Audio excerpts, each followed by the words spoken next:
Welcome to the review, a mini episode from Full Dive Gaming Podcast. In the review, we choose a single VR game, dive on into it, giving you all the details, and then a yay or nay on whether you should get it. This episode is Jay and Nat discussing a VR OG Batman Arkham VR. This review is brought to you by Asterion Products. If you haven't checked them out by now, go on Amazon, search Asterion Aura, and use code FULLDIVE10 to save 10% on the best looking VR stand in existence. True. Now, Batman Arkham VR. You may have never heard of this, and that's possible because this came out on October 11th, 2016, the same day PSVR launched, and it was originally a PSVR exclusive. Now, do you remember playing this on PSVR? I do. It's one of the first games I played on PSVR.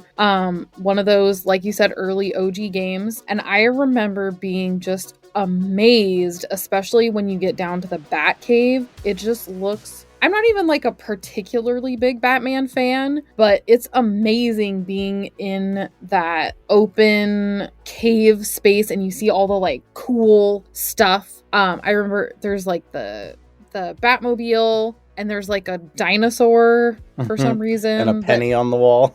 Yeah, that like real fans know about. I remember looking it up later. I can't remember now. But I remember it just looking amazing, very polished, just like most Sony VR games that are made for PSVR. They look so good. I just remember being blown away by how amazing it looks. Yeah, and it is a stellar looking game made by Rocksteady. It originally launched on PSVR, and it showed you what the PSVR was capable of that very few games ever again delivered on, at least visually. Now, it's, if you, from the title, you might have figured out Batman Arkham VR. This means this is based on the Arkham series of games. So you are getting the same voice actors. How do you feel when you put on that mask? You're getting the same Batmobile. You're getting the same look of the city and feel, the same characters. So it's not based on any of the movies, but based on this game. So for people who played these games, this was a pretty cool experience to get to feel like they were suddenly dropped into the world.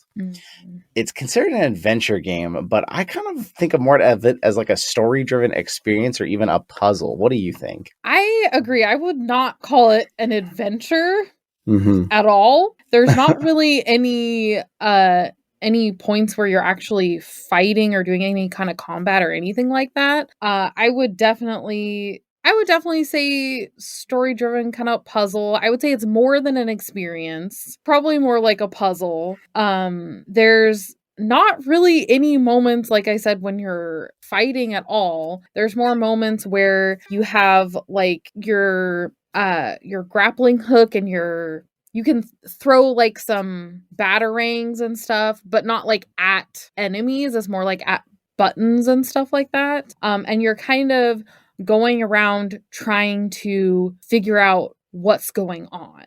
And I played this a long time ago. You refreshed yourself on it, so maybe you can refresh me a little bit on some more of the little story beats there. So yeah, I'll avoid any major spoilers for this, but the game drops you right into the middle of the Batman universe. You start off as a kid seeing that all too familiar scene, very up close and personal. That's definitely a great beginning. Yeah, it's intense. It's kind of dark and gritty.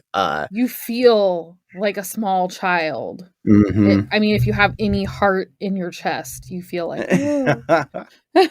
Yeah. And then after that, it's kind of cool because it does the thing that some good video games, and especially good VR games, do.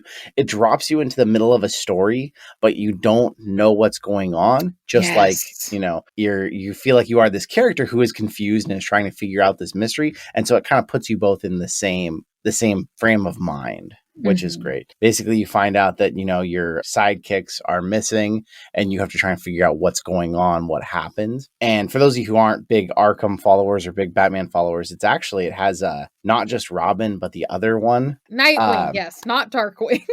Yeah. And so you're trying to figure out what happened to both of them.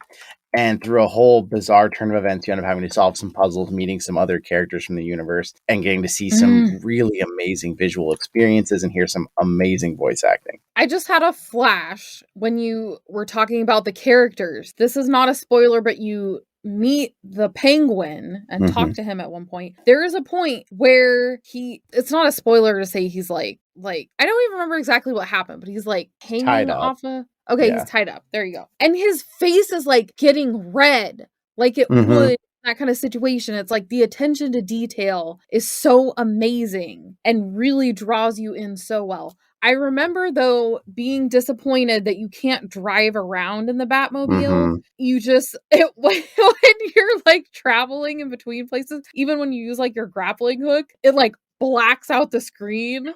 Yep. And when you're like traveling in the Batmobile, it blacks out the screen. You just hear like like car noises. That's why there's mixed reviews as its Mhm. review score on Steam, especially because on Steam this didn't come out for a long time after it had been on PSVR. And so for all these people who just got on PSVR and Batman Arkham's one of the first things they ever do, it got better review scores. People were really impressed. But by the time this dropped on Steam, people had played a lot of VR. People had experienced other VR games. And to suddenly see this kind of point and click mystery experience, yes, it's cool. And yes, it's in the Batman universe, but it's not a VR game. It is, I would call it an experience, really. But I Batman guess I'm fans, looking at it kind of through rose-colored glasses because it has been a long time. Because I was saying, it's more a puzzle than an experience, but it is like you said, it's more like point and click. Like there's some things that you do and some things you interact with, which would make me still call it more than an experience. Because there's things out there that really are experiences that you just take it in and don't really interact at all. But it definitely is an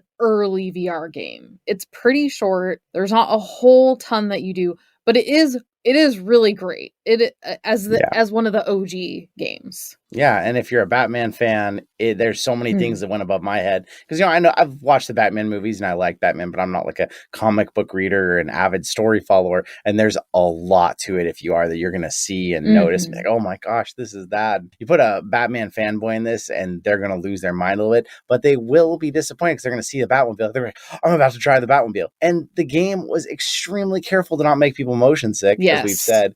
So there's no intense grappling hook. There's no intense swinging. There's no driving the Batmobile, flying the Batwing. There's none of this. It's and it's all teleport. You can you move around your physical space and you interact with puzzles and things a little bit, but for the most part, you stay standing forward and you point to teleport to the next spot.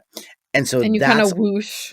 Yeah, you kind of whoosh there. And so that's where a lot of people were disappointed ultimately when they got this game, because they expected, this was going to be Batman Arkham, the game VR version, and it's more like a story from the Arkham universe that you experience with some puzzles, but it's not really a game. An hour and a half, they say, for the main campaign, although most people, we put that in, even people new to it, about an hour 15 maybe to get through the main story. And then it's up to 4.5 hours because there are some Riddler puzzles and other things you can go back for. But yeah, it's not going to be a ton of time. And at $20 on Steam right now, that's a fair price.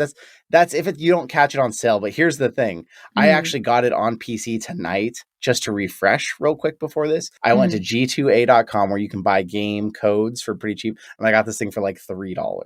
Okay. So if you can get it, you can go on G2A anytime and get a game code for this, a Steam Global game code for $3. On PSVR, it's been on sale multiple times for much cheaper. And $3 is a very low price for anything, let alone something with this level of polish. If you pay $20, you'd probably be disappointed. If you pay $3, you're probably going to be blown away. So find some middle ground somewhere in there based on what you're paying for it this far into the game. I gotta say, not spoiler, but the end is awesome. It's stick with it good. if you get it.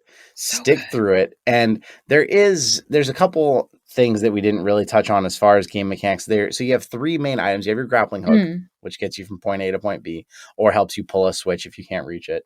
You got your batarangs, which I'm trying to think if you ever actually hit an enemy at all. And no, you use them I don't think sometimes to blow things up and sometimes to do things, but they're more to get through puzzles. But the coolest thing actually in the game, you have a forensic scanner. So this really taps into the detective side of Batman that often doesn't get portrayed in the movies well enough. You have this forensic scanner that you can scan items, recreate scenes with it to solve really different puzzles using it. It has multiple modes that you'll use in it to try and figure things out. And it's really good, but also the game is good at holding your hand. So like it doesn't hold your hand immediately, but if you've been standing in a room for like 3 minutes or something and you haven't figured out what to do next, Batman will be like, oh, I should probably pull out the forensic scanner and scan this or something. Like, it'll kind of help you through it so you don't get totally lost, because it's a little overwhelming for a lot of people, especially if they haven't ever been in VR. And so the game kind of helps them along, which is nice.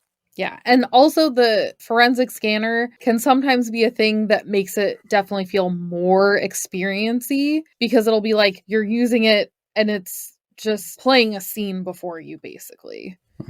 So, but you feel like you're kind of involved, but you really do get, the story is really cool. Yeah, and if you are someone who's actually played the Batman Arkham games, which I haven't, you may be even more invested in this story, and it kind of shows you a potential way the story goes that is pretty shocking. So I'll leave it at that. I don't want to get too far into spoiler territory, but is there anything we haven't touched on that you feel like we need to say or go over before we give the yay or nay? There's one thing that, again, for fanboys, fangirls, there's these little like collectible things kind of that you get. I can't remember how you get them now. But there's like little small versions of like the different enemies and stuff, and characters and profiles and the other vehicles. You can pick them up and look like at all sides of them, and then you put them down, and then it's like bigger. How do you get those again? I can't remember. So doing different things throughout the game. So like the first time you beat the game, you'll unlock the Joker character, and you can go look at his creepy 3D model. Basically, you're looking at the 3D models from the Arkham games, but in life-size, full-scale 3D. And it's you can also pick up a tablet, and it shows a little mini version that you can look at and inspect all sides. But yeah, it's definitely probably one of the cooler parts after you finish the game is to go back and try and get those, and then just look at these models, because it is gorgeous. And if you're on PC now, I played it on Quest 2 night, and it looks great. It really does. Nice. Yeah, and one last thing, I just have to say, people might hate this opinion, but I feel like I like the story in this game more than I like the story in the new Batman. I'm sorry, but that's how I feel. Oh yeah, the new Batman, I think people were very excited about it visually and the dark edginess, but I'm not sure that the story was really what pulled people in. So for another review, not this one. So all right, 3, 2, 1. You ready? Oh wait, is this based on which price is this based on? I mean, whatever price you can get it for now. Okay. All right. 3, 2, 1. Yay. Yay. You hesitate. You waited to see mine. No, I didn't.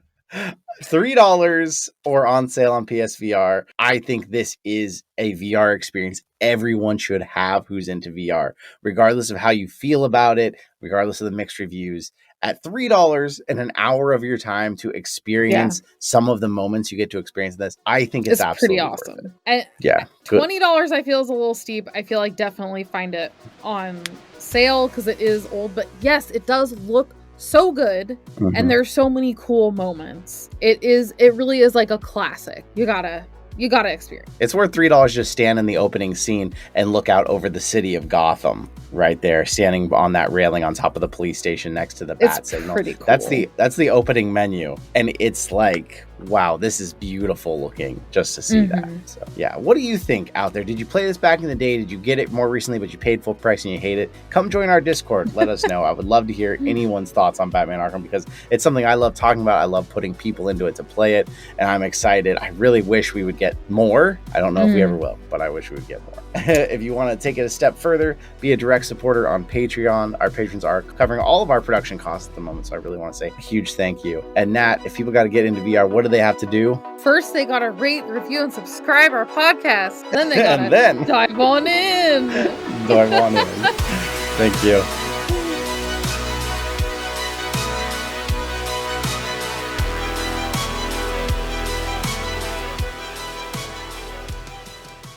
Does it even matter?